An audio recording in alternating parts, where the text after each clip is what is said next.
Minus பக்கங்கள். Hi friends, இது மாலிகாவின் கேளுங்க கதை கேளுங்க. மானஸ் எழுதிய ஒரு கூட்டு பறவைகள், அத்தியாயம் 52. மிருணாளினி சென்ற பின்பும் வீட்டிற்கு செல்லாமல் அங்கேயே யோசனையோடு அமர்ந்திருந்தான் ஆதி.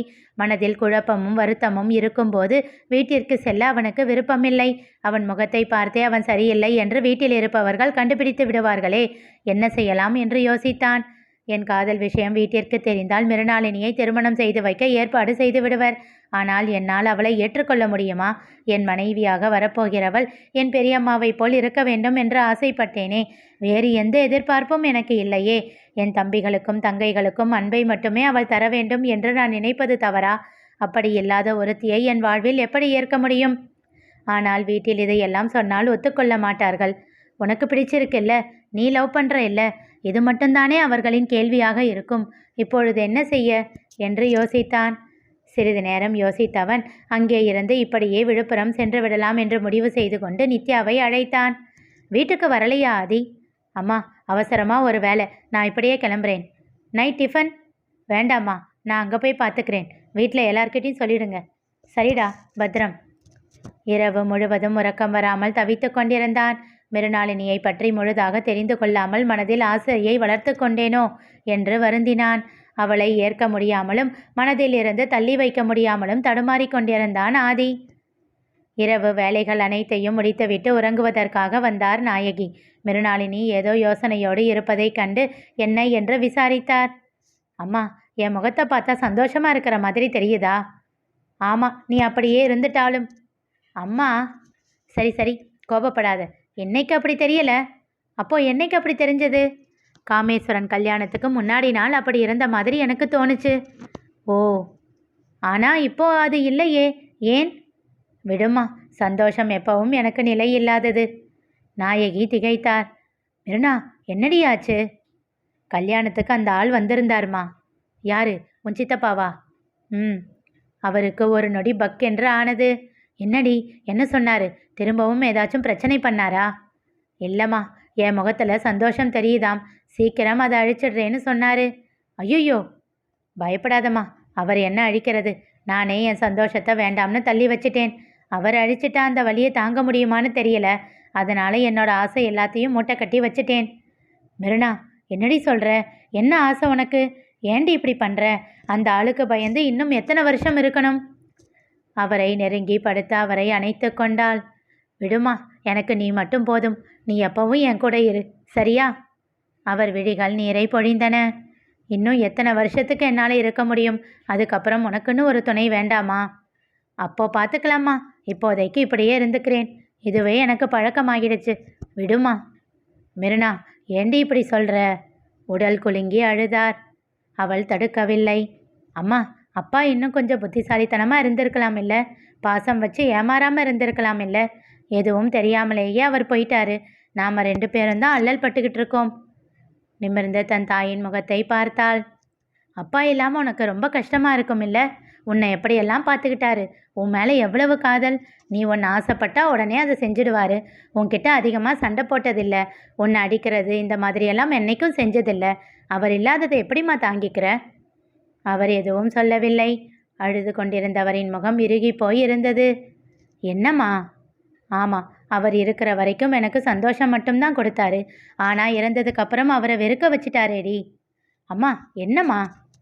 என் பொண்ணை எப்படியெல்லாம் வளர்த்தேன், ஒரு இளவரசி மாதிரி. ஆனால் தம்பியை நம்பி நம்பி என் பொண்ணை அசிங்கப்பட்டு கேவலப்பட்டு எத்தனை பேர் முன்னாடி கூனி குறுகி நிற்கிற நிலமையில விட்டுட்டு போயிட்டாரே அந்த பைத்தியக்காரரு. அவர் முகத்தில் அத்தனை கோபம். மிருணாளினி புன்னகைத்தாள். என்னடி சிரிக்கிற? ஓ, அவர் மேலே இவ்வளவு வெறுப்பு இருக்கிறதுனால தான் அடிக்கடி அவர் ஃபோட்டோவை வச்சுக்கிட்டு அழுதுகிட்டு இருக்கியோ? கிண்டலாக கேட்டாள். அவள் கன்னத்தில் செல்லமாக தட்டியவர் பொடி என்றார். சின்னதாக சிரித்தவள் அவர் கன்னம் கிள்ளி முத்தம் வைத்து சொல்லுமா என்றாள். என்னடி சொல்லணும்? அவர் மேலே கோபம் வெறுப்பு எல்லாம் இருக்குதான். ஆனால் எனக்கு ஒரு சந்தோஷமோ வருத்தமோ எது வந்தாலும் என் மனசு அவரை தானேடி தேடுது. என் கல்யாணத்துக்கு முன்னாடியே அப்பா இறந்துட்டாரு. உனக்கு 4 வயசு இருக்கும்போது அம்மா இறந்துட்டாங்க. அப்போ இருந்து எனக்கான உறவு அவர் மட்டும்தானேடி. என்ன அப்படி பார்த்துக்கிட்டாரு. எந்த கெட்ட பழக்கமும் இல்லை. அவருக்கு தெரிஞ்சதெல்லாம் பிஸ்னஸ், அதை விட்டா வீடு. நாம் 2 பேரும் தான் அவர் உலகமே. அப்படிப்பட்டவர் மேலே கோபத்தை கூட என்னால் இழுத்து வைக்க முடியலடி. அவர் கன்னத்தில் அழுத்தமாக முத்தம் வைத்தாள் மிருணாளினி. மிருணா, எனக்கு ஒரே ஒரு ஆசை. என்னம்மா? உனக்கு கல்யாணமாகி உன் வயிற்றுல ஒரு பையன் பிறக்கணும். அவன் உன் அப்பாவை மாதிரியே இருக்கணும். அவனை பார்த்து பார்த்து நான் வளர்க்கணும். சிறு புன்னகையை பதிலாக அளித்துவிட்டு கண்களை மூடிக்கொண்டாள் மிருணாளினி. மிருணா, பதில் சொல்லுடி.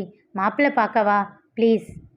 கண்கள் திறந்து பார்த்தவள் மீண்டும் அவர் கன்னத்தில் முத்தம் வைத்துவிட்டு, போதும்மா தூங்கு, மற்றதெல்லாம் இன்னொரு நாள் பேசலாம் என்று விட்டு கண்களை மூடிக்கொண்டாள். மனதில் பாரத்தோடு அவளை பார்த்தார் நாயகி. 1 வாரம் ஓடிப்போனது. ஆதி மிருணாளினியிடம் பேசவில்லை. முதலில் மிருணாளினிக்கு அது தெரியவில்லை. ஆதி இனி தன் வாழ்வில் வேண்டாம் என்று எண்ணியிருந்தவள் அவனோடு பேச வேண்டாம் என்றுதான் நினைத்திருந்தாள். 2 நாட்கள் கழிய அவளை அறியாமல் அவனோடு பேச வேண்டும் என்ற எண்ணம் எழுந்தது. காதல் எல்லாம் வேண்டாம், அவனோடு பேசும் சில மணித்துளிகள் போதும் என்று எதிர்பார்க்க ஆரம்பித்தாள். அவன் அவளோடு பேசுவதற்கான தேவையை ஏற்படுத்தினாள். ஆனால் அப்போதும் அவன் அவளை அழைத்து பேசவில்லை. இருவருக்கும் இடையில் அபி, வேணு, பாரி மூவரும் பாலமாக மாறிவிட்டிருந்தனர். மீண்டும் 2 நாட்கள் கழித்தே அவள் அதனை உணர்ந்தாள். அவள் பேசவில்லை என்றாலும் தவறாமல் ஏதாவது காரணம் வைத்து தன்னை அழைத்து பேசுபவன் 4-5 நாட்களாக ஏன் அழைக்கவில்லை என்று யோசித்தாள். மேலும் 2 நாட்கள் பொறுத்து பார்த்து அவளே அவனை அழைத்தாள். ஆனால் அழைப்பை ஏற்றது சொர்ணாம்பிகை. ஆதி மீட்டிங்கில் இருப்பதாக தெரிவித்தார். அது எதேச்சையாக நிகழ்ந்தது என்று எண்ணி இருக்க தொடர்ந்து அதுவேதான் நடந்தது. எப்போது அழைத்தாலும் வேறு யாரோதான் பேசினார்கள். இரவில் அழைத்தால் அவள் அழைப்பு ஏற்கப்படுவது இல்லை. முழு அழைப்பு சென்று நின்றது. அதன் பிறகே அவள் சந்தேகம் கொண்டாள். ஏன் ஆதி தன்னை தவிர்க்கிறான் என்று அவளுக்கு புரியவில்லை. அவளால் அதனை ஏற்றுக்கொள்ளவும் முடியவில்லை. திரும்ப திரும்ப அவனை அழைக்கவும் அவளுக்கு விருப்பமில்லை. அவன் வேண்டாம் என்றுதான் நினைத்தாள். ஆனால் அவன் இல்லாமல் தனக்கு ஏற்படும் தவிப்பை உணர ஆரம்பித்தாள். அவள் மனம் அவனை தேடுவது புரிந்தது. அது காதலின் செயல் என்றும் புரிந்தது. என்ன செய்வது என்று புரியாமல் தவித்தாள். 1 வாரம் கடந்துவிட்டது. அவன் பேச்சை கேட்காமல் அவளுக்கு மூச்சு முட்டியது. இந்த அளவிற்கு அவனிடம் என்னை தொலைத்து விட்டேனா என்று யோசித்தாள். ஆதி இப்படி இருக்கையில் அபியிடம் கூட அவளுக்கு சிரித்து பேச தோன்றவில்லை. ஏதோ கடமைக்கு என்று பேசிவிட்டு நிறுத்தி கொண்டாள். ஒரு நிலைக்கு மேல் முடியாமல் ஏதாவது செய்ய வேண்டும் என்று யோசித்தாள். அன்று இரவு மணி 9ஐ தாண்டியது. ஆதி வீட்டிற்கு செல்ல கிளம்பி வெளியில் வர முருகப்பன் வண்டியை எடுக்க தயாராக இருந்தார். அப்போது அவன் செல்போன் ஒலிக்க எடுத்து பார்த்தான். மிருணாளினிதான் அழைத்திருந்தாள். என்ன செய்வது என்ற யோசனையோடு நிமிர்ந்து பார்க்க சொர்ணாம்பிகை அப்போதுதான் வெளியில் வந்தார். ஜாடையில் அவரை அழைத்தான். அவர் அருகில் வர அவரிடம் தன் போனை நீட்டினான். மிருணாளினி என்ற பெயர் ஒளிந்து கொண்டிருக்க அதை கண்டவர், சார் என்றார் தயக்கத்தோடு. ஆம், இப்போது மினியை மிருணாளினி என்று மாற்றிவிட்டிருந்தான். பேசுங்க, நான் அக்யூஸ்ட் கிட்ட விசாரணையில் இருக்கேன்னு சொல்லுங்க. அவர் முருகப்பனை ஒரு பார்வை பார்க்க அவர் பார்வையிலும் வருத்தம் தெரிந்தது. ஒரு தடவை நீங்கள் பேசிடலாம் இல்லை சார் என்றார் கெஞ்சலாக. ப்ளீஸ் என்றான் நெற்றியில் விரல் கொண்டு தேய்த்தவாறு. வேறு வழியின்றி அழைப்பை ஏற்று பேசினார் சொர்ணாம்பிகை. ஹலோ, என்ன மேடம், உங்கள் சார் பிஸியாக இருக்காரா? அது அக்யூஸ்ட் கிட்ட விசாரணையில் இருக்காரோ? அதை கேட்டு திகைத்தார் சொர்ணாம்பிகை. சட்டென்று விழிகளை சுழற்றி பார்க்க அங்கே ஓரமாக தன் ஸ்கூட்டியை நிறுத்தி அதில் சாய்ந்து நின்றிருந்தாள் ஒரு பெண். அதுதான் மிருணாளினியோ என்ற சந்தேகத்தோடு சார் என்று அதனை காட்டினார்.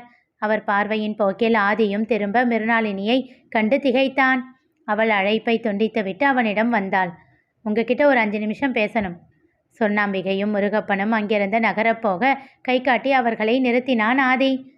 பரவாயில்ல, அப்படியே சொல்லுங்க மேடம் என்றான். மேடம் என்று விட்டு விரக்தியாக புன்னகைத்தாள். ஓகே சார், ஒன்றும் பிரச்சனை இல்லை. 1 வீக்காக என் காலை அட்டன் பண்ணல, அதுதான் என்ன விஷயம்னு கேட்க வந்தேன். ஆழ்ந்த மூச்சு ஒன்றை இழுத்து விட்டான் ஆதி. ஓகே, நானும் சொல்லிடுறேன். நம்ம 2 பேர் கேரக்டருக்கும் செட் ஆகும்னு தோணலை. இனிமேல் நாம் தள்ளி இருக்கிறது தான் நல்லது. உங்களுக்கு புரியும்னு நினைக்கிறேன். Yes, I can. நீங்கள் என் காலை அட்டன் பண்ணாதப்பவே புரிஞ்சிடுச்சு. இருந்தாலும் ஒரு தடவை கன்ஃபார்ம் பண்ணிக்கலாமான்னு தான் கேட்டேன். It's okay. உங்கள் வீட்டு ப்ராஜெக்ட், அதில் எந்த மாற்றமும் வேண்டாம். நீங்கள் எப்படியே கண்டினியூ பண்ணுங்க. தேங்க்ஸ்.